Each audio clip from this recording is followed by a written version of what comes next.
wabarakatuh. Perkenalkan, nama saya Hurunisa Ramadhani dengan NPM 105245882. Di sini saya akan menjelaskan teori perkembangan menurut Erik Erikson. Erik Erikson adalah psikoanalisis Amerika yang terkenal dengan teori psikososial development yang menjelaskan 8 tahapan perkembangan manusia. Teori ini menggambarkan bagaimana kebutuhan individu psikologis berinteraksi dengan tuntutan masyarakat sosial. Setiap tahap melibatkan konflik utama yang harus diatasi untuk mencapai perkembangan yang sehat. 8 tahapan perkembangan pada manusia menurut Erik Erikson. Trust versus mistrust, 0 sampai dengan 18 bulan. Pada tahun pertama, bayi mengalami tahap trust versus mistrust, di mana peran caregiver, terutama ibu, sangat penting. Jika kebutuhan dasar bayi terpenuhi dengan baik, rasa percaya, trust, akan berkembang menjadi dasar hubungan sosialnya. Sebaliknya, jika kebutuhan sering diabaikan, bayi dapat mengembangkan rasa tidak percaya, mistrust, yang berpotensi menimbulkan kecemasan dan ketidakpercayaan di masa depan. Autotomy versus same end-of 18 bulan sampai dengan 3 tahun. Pada tahap ini, anak mulai mengembangkan kemandirian, autotomi melalui prevensi dan kemampuan mandiri, seperti memilih pakaian atau toilet training. Seperti toilet training, orang tua perlu mendukung dengan memberikan kebebasan yang sesuai. Konflik utamanya adalah antara otonomi dan rasa malu atau ragu, yang dapat diatasi dengan mendorong motivasi dan keinginan untuk mandiri. Initiative versus guilt, masa kanak-kanak awal 3 sampai dengan 5 tahun. Pada masa prasekolah, anak mulai mengambil inisiatif dan belajar mengontrol situasi, menghadapi konflik antara inisiatif dan rasa bersalah. Dukungan lingkungan sangat penting untuk mendorong ambisi dan rasa percaya diri. Pembatasan berlebihan dapat membuat anak kehilangan inisiatif dan merasa bersalah. Industri versus inferiority, 5 sampai dengan 12 tahun. Pada usia sekolah, anak menghadapi konflik antara kerja aktif dan rasa rendah diri. Keberhasilan dalam bersosialisasi dan akademis menumbuhkan rasa kompeten dan percaya diri, sedangkan kegagalan dapat menyebabkan rasa inferioritas. Anak mulai membandingkan diri dengan teman sebayanya dan belajar melalui keterampilan sosial serta akademis. Identity versus role confusion, 12 tahun sampai dengan 18 tahun. Erikson menekankan pentingnya pembentukan identitas sebagai inti perkembangan remaja yang akan mempengaruhi kehidupan selanjutnya. Pada tahap identity versus identity confusion, remaja menghadapi krisis dalam menentukan siapa saya melalui eksplorasi berbagai peran dan kepribadian. Contohnya, perubahan minat dari K-pop ke jazz, mencerminkan pencarian identitas. Jika berhasil, mereka akan memiliki identitas yang kuat dan diterima secara sosial. Sebaliknya, kegagalan dapat menyebabkan kebingungan identitas, isolasi sosial, atau kehilangan jati diri karena terlalu terpengaruhi lingkungan. Tahap ini membutuhkan komitmen untuk mencapai kepribadian yang stabil. Intimacy versus isolation, 18 tahun sampai dengan 40 tahun. Setelah menyelesaikan tugas perkembangan masa remaja, individu dewasa awal mulai membangun hubungan emosional yang berarti dengan orang lain. Mereka yang memiliki identitas diri yang stabil dapat menyatukan identitas pribadi dengan pasangan, membangun komitmen yang kuat. Sebaliknya, individu yang belum memiliki identitas yang stabil kesulitan menggabungkan identitas diri dengan pasangannya, sehingga merasa terisolasi dan kesepian. Pada tahap ini, kekuatan yang dibutuhkan adalah kasih, dengan konflik antara keintiman versus keterasingan. Individu dewasa awal yang mampu menumbuhkan kasih sayang dapat menunjukkan kepedulian terhadap kebahagiaan pasangannya. Sementara yang kesulitan dalam mencintai dan berkomitmen emosional akan menghindar atau menjalin hubungan yang tidak bermakna. Tanpa kemampuan untuk membangun hubungan intim, mereka berisiko merasa kesepian dan tidak berharga. Generativity versus stagnation 40-65 tahun. Tahap ini terjadi pada individu dewasa tengah yang memiliki kepribadian stabil dan tidak mengalami kesulitan dalam membangun komitmen. Fokus mereka beralih pada kepedulian terhadap generasi penerus dengan keinginan untuk memperbaiki masa depan bagi generasi yang lebih muda. Kepedulian ini disebut generativity, yang tercermin dalam kegiatan seperti pengasuhan anak, mengajar, atau kontribusi bagi masyarakat. Jika individu dewasa tengah kesulitan mengembangkan komitmen untuk masa depan dan hanya fokus pada kepentingan diri sendiri, mereka dapat mengalami stagnasi atau perasaan apatis. Konflik utama pada tahap ini adalah generativity versus stagnasi, dengan kekuatan dasar yang harus ditumbuhkan adalah kepedulian. Kegagalan untuk memenuhi tugas ini dapat menyebabkan perasaan tidak produktif dan merasa terputus dari masyarakat. Ego integrity versus despair 65 tahun ke atas. Tahap ini dialami oleh individu lansia yang mulai menyadari bahwa akhir hidup semakin dekat. Mereka mengevaluasi kembali kehidupan yang telah dijalani, menilai pencapaian dan pilihan-pilihan yang diambil untuk memahami makna hidup. Individu yang telah berkembang baik pada tahap sebelumnya akan merasa puas dan melihat hidupnya secara positif, mensyukuri pencapaian dan orang-orang yang membantu mereka. Mereka akan merasa hidup mereka lengkap dan menerima kematian dengan damai. Namun, jika individu merasa hidupnya penuh kekurangan dan penyesalan, mereka akan merasa putus asa dan marah. Konflik utama pada tahap ini adalah integritas ego versus keputusan, dengan kekuatan utama yang dibutuhkan adalah kebijaksanaan. Individu yang bijaksana dapat melihat hidupnya dengan perspektif yang lebih luas, menerima pengalaman baik dan buruk, serta menghadapi dengan tenang. Mereka mampu menerima penurunan fisik dan datangnya kematian tanpa rasa takut, dan dapat membantu generasi lebih muda untuk menghargai hidup. Tanpa kebijaksanaan, individu lansia bisa merasa putus asa dan khawatir tentang kesempatan yang terlewat. Assalamualaikum warahmatullahi wabarakatuh.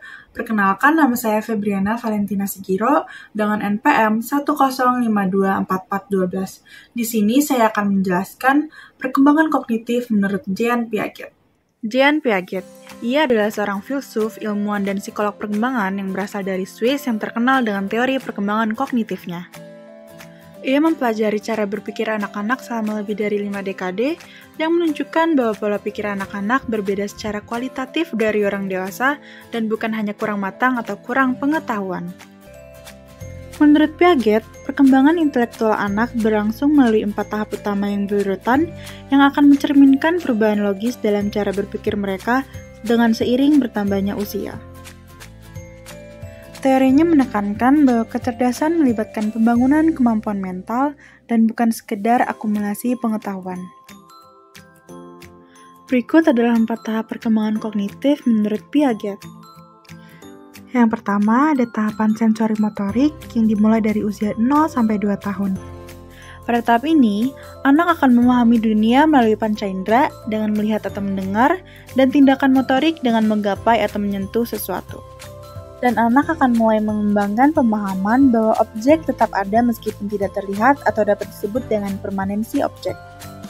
Contohnya, saat mainan disembunyikan di bawah selimut, di mana anak akan mencarinya, dan hal ini menunjukkan bahwa ia memahami keberadaan mainan tersebut meskipun tidak terlihat. Nah, di awal tahap ini, anak cenderung berperilaku seolah-olah mainan itu hilang begitu saja. Selanjutnya, terdapat 6 perkembangan yang ada di dalamnya. Yang pertama, ada perkembangan refleks yang dimulai pada usia 0 sampai 1 bulan. Nah, pada tahapan ini, bayi baru lahir akan merespon berbagai rangsangan dengan tindakan refleks, seperti menggenggam, tersenyum, dan mengisap. Refleks ini muncul secara bawaan tanpa diajarkan pada si kecil. Yang kedua ada refleks sirkuler primer yang dimulai pada usia 1 sampai 4 bulan. Tahap ini ditandai dengan beralihnya aktivitas yang menurut bayi menyenangkan, misalnya mengisap ibu jari, menggoyangkan jari, dan menggerakkan kaki seperti menendang.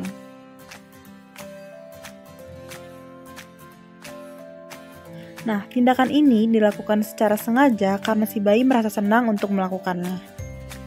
Selain itu, pada tahap ini, bayi juga mulai bisa merespon orang-orang di sekitarnya, seperti tersenyum, menirukan ekspresi, dan juga menggenggam mainan yang diberikan orang lain. Ketiga, ada reaksi sirkuler sekunder yang dimulai pada usia 4-8 bulan. Pada tahap ini, bayi mulai belajar untuk bereksplorasi dengan benda-benda di sekitarnya. Misalnya, menjatuhkan mainan, membenturkan dua benda, dan melempar bantal. Selain itu, bayi juga mulai tertawa, mengoceh, dan mengekspresikan segala emosinya. Yang keempat, ada koordinasi reaksi sirkular sekunder yang dimulai pada usia 10-12 bulan. Nah, di perkembangan ini, aktivitas bayi sudah mulai terencana dan memiliki tujuan.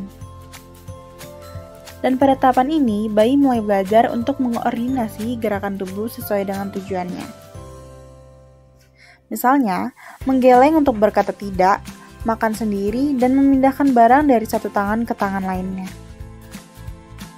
Yang kelima, ada reaksi sirkuler tersier yang dimulai pada usia 12-18 bulan. Nah, pada tahap ini, bayi akan menjelajahi segala kemampuannya lebih baik dari sebelumnya. Sekecil akan mulai mencoba bereksperimen dengan kemampuan motoriknya, misalnya membangun dan membongkar kembali mainan balok yang ia mainkan. Selain itu, bayi juga dapat memahami dan menanggapi segala ucapan orang tuanya. Ia juga mulai tertarik dengan segala lagu dan dongeng-dongeng. Yang keenam ada awal pemikiran representasional yang dimulai dari usia 18-24 bulan. Pada tahapan ini merupakan fase terakhir dari perkembangan sensori motor bayi. Si kecil yang sudah memasuki usia balita mulai mengembangkan kemampuannya untuk aktivitas yang lebih rumit. Ia juga mulai mengamati aktivitas yang dilakukan orang-orang di sekitarnya dan akan mencoba untuk menirunya, seperti menyapu, menyiram bunga, dan lain sebagainya. Yang ketujuh ada tahapan praoperasional yang dimulai dari usia 2-7 tahun. Nah, pada tahap ini, anak mulai menggunakan simbol seperti gambaran mental, kata-kata, atau gerak untuk merepresentasikan sesuatu. Nah, tahap ini kan terbagi menjadi dua, yaitu prakonseptual yang terdiri dari usia 2-4 tahun. Pada tahap ini, anak mulai membayangkan atau menggambarkan objek yang tidak terlihat. Contohnya seperti ketika melihat mainan berbentuk pisau, anak memahami bahwa pisau adalah benda tajam yang berbahaya. Yang kedua ada tahap intuitif yang terdiri dari usia 4-7 tahun. Pada tahap ini, anak mulai menggunakan simbol secara lebih kompleks, tetapi pemikiran mereka masih terbatas dan tidak sepenuhnya logis. Ketika seorang anak berada dalam tahapan praoperasional, ada dua ciri utama yang kuat, yaitu animisme yang diartikan anak percaya bahwa benda mati memiliki kehidupan dan dapat bergerak. Yang kedua ada egosentrisme yang artinya anak sulit memahami sudut pandang orang lain. Selain itu, anak memiliki kemampuan imajinasi, bahasa, dan memori yang berkembang, meskipun pemikirannya masih bersifat intuitif dan non-logis. Ke-8 ada tahapan operasional konkret yang dimulai dari usia 7-11 tahun. Nah, pada tahapan ini, anak mulai menggunakan logika yang lebih matang untuk memahami dunia di sekitarnya. Nah, dari sini ada beberapa kemampuan yang berkembang pada tahapan ini, yaitu yang pertama, ada pengurutan, artinya anak mampu mengurutkan objek berdasarkan ukuran, bentuk, atau karakteristik lainnya. Yang kedua ada klasifikasi, yang artinya anak dapat mengelompokkan dan mengidentifikasi benda berdasarkan sifat tertentu tanpa lagi terpengaruh logika animisme. Yang ketiga ada decentering, yang artinya anak mampu mempertimbangkan berbagai aspek dari suatu permasalahan untuk memecahkannya. Yang keempat ada reversibility, yang artinya anak memahami bahwa sesuatu dapat diubah dan dikembalikan ke keadaan semula. Yang contohnya 3 kali 3 sama dengan 9, sehingga 9 bagi 3 yaitu 3. Kelima ada konservasi, yang artinya anak memahami bahwa jumlah, panjang, atau kuantitas benda tidak berubah meskipun bentuk atau susunannya berbeda. Yang keenam ada penghilangan sifat egosentris, yang artinya anak mulai memahami perspektif orang lain dan tidak lagi hanya berpusat pada sudut pandangnya sendiri. Nah, pada tahap ini, anak mulai menggunakan logika konkret untuk memahami konsep matematika sederhana dan masalah sehari-hari. Yang kesembilan ada tahap operasional formal yang dimulai dari usia 11 tahun hingga dewasa. Pada tahap ini, anak mulai berpikir secara abstrak, logis, dan sistematis. Mereka mampu menarik kesimpulan dari informasi yang diterima, serta memahami konsep-konsep kompleks seperti bukti logis, cinta, dan nilai. Nah, ada ciri utama pada tahap ini, yaitu kemampuan berpikir abstrak dan melihat berbagai kemungkinan, pemahaman bahwa informasi tidak hanya hitam atau putih, tetapi ada banyak perspektif. Lalu perkembangan penalaran moral, orientasi masa depan, dan kemampuan komunikasi sosial, dan juga penandaan masuk ke dunia dewasa secara biologis, kognitif, sosial, dan emosional yang biasanya seiring dengan pubertas. Nah, remaja dalam tahap ini mampu merencanakan, mengambil keputusan, dan juga memahami hubungan yang lebih kompleks dalam kehidupan sehari-hari.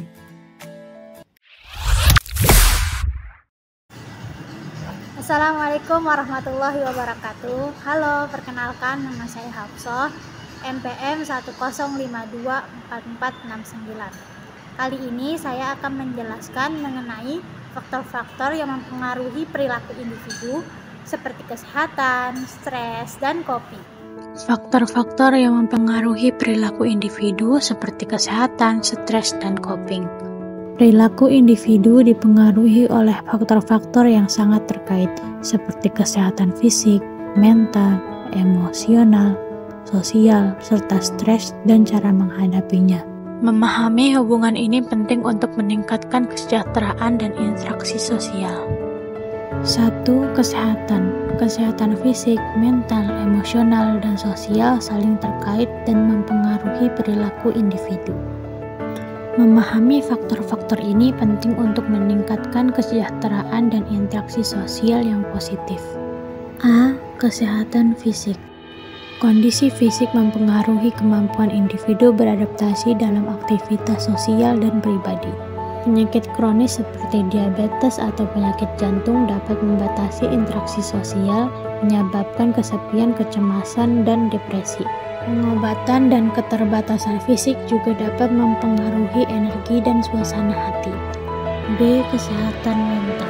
Gangguan mental seperti depresi dan kecemasan dapat mengganggu pola makan, tidur, dan aktivitas fisik, serta mempengaruhi interaksi sosial dan produktivitas. Faktor penyebabnya meliputi trauma emosional dan tekanan sosial, serta stres yang berkepanjangan yang dapat menyebabkan masalah kesehatan fisik. C. Dukungan sosial. Kurangnya dukungan sosial dapat meningkatkan resiko gangguan mental dan fisik, serta memperlambat pemulihan setelah sakit.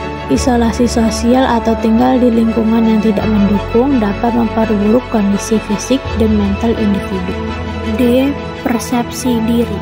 Citra diri yang negatif atau rendahnya harga diri dapat mempengaruhi perilaku kesehatan, seperti pola makan buruk atau kurangnya aktivitas fisik. Penyebabnya bisa berupa bullying atau tekanan dari standar kecantikan yang tidak realistis. F. Lingkungan sosial. Lingkungan sosial yang penuh dengan tekanan tekanan atau norma sosial yang buruk dapat meningkatkan resiko perilaku merugikan, seperti penyalahgunaan zat atau tindakan destruktif lainnya. Lingkungan yang tidak aman atau penuh kekerasan dapat menyebabkan individu menarik diri dan mengembangkan masalah kesehatan mental. Perilaku yang mempengaruhi individu yang kedua adalah stres. Pengertian stres adalah respon tubuh dan pikiran terhadap tekanan atau ancaman yang dirasakan. Gejalanya dapat berupa perasaan sedih, bingung, kecewa, pusing, sulit tidur, mudah marah, atau sulit berkonsentrasi. Stres terjadi ketika beban yang dihadapi melebihi kemampuan individu untuk menghadapinya. Macam-macam stres. 1. Distress. Distress, stres yang merugikan dan merusak, memiliki intensitas tinggi dan dapat mengganggu kehidupan. Jika tidak diatasi, dapat menyebabkan dampak negatif yang serius. Yang kedua, eustress, yaitu stres yang positif dan menguntungkan, memberikan semangat dan motivasi serta meningkatkan kinerja dalam menghadapi tantangan. Reaksi stres. Menurut Helmi, ada 4 macam stres yang dapat muncul. 1. Reaksi psikologis, berkaitan dengan emosi seperti mudah marah, cemas, sedih, atau depresi. 2. Reaksi fisiologis, mengganggu kondisi fisik seperti sakit kepala, nyeri tengkuk, tekanan darah tinggi, sakit perut, atau gangguan tidur. 3. Reaksi kognitif, kesulitan berkonsentrasi atau mengambil keputusan seperti susah fokus atau melamun. 4. Reaksi perilaku, perubahan perilaku seperti meningkatnya kebiasaan merokok atau menyalahgunakan alkohol. Dampak stres. Stres dapat mempengaruhi aspek emosional, fisik, dan perilaku individu. Jika tidak dikelola dengan baik, stres dapat menyebabkan gangguan kesehatan fisik dan mental, serta merusak kualitas hidup. Pengelolaan stres penting untuk mengenali jenis stres dan reaksi yang muncul. Penanganan stres yang tepat dapat mengurangi dampak negatifnya, baik secara fisik, emosional, maupun sosial. Perilaku yang mempengaruhi individu yang terakhir adalah coping.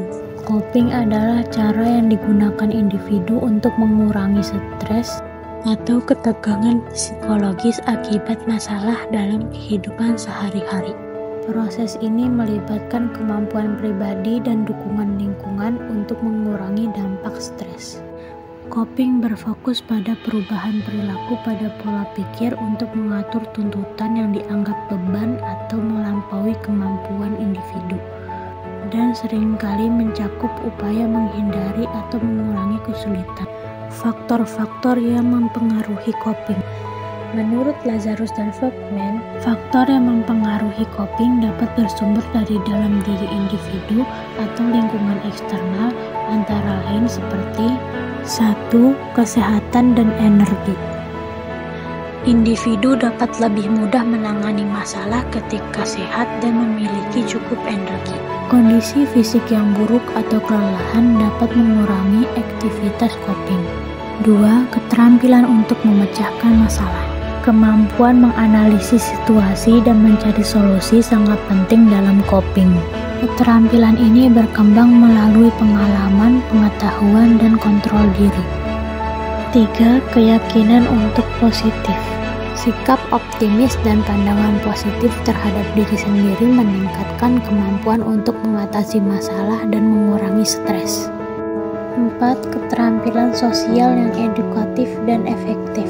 Keterampilan sosial membantu individu bekerja sama dalam memecahkan masalah dan mencari dukungan yang memberi kontrol lebih dalam mengatasi masalah. 5. Dukungan sosial. Dukungan emosional dan praktis dari orang lain sangat penting dalam coping. Jaringan dukungan yang kuat membantu individu merasa lebih aman dan lebih mampu mengatasi stres. 6. Sumber-sumber material. Akses terhadap sumber daya material seperti uang dan fasilitas dapat membantu individu mengatasi masalah secara praktis dan efektif. Faktor kesehatan, stres, dan coping saling mempengaruhi dalam membentuk perilaku individu. Dengan pemahaman yang baik tentang faktor-faktor ini, kita dapat lebih efektif mengelola kesejahteraan fisik dan mental serta menciptakan lingkungan sosial yang mendukung untuk menghadapi tantangan hidup.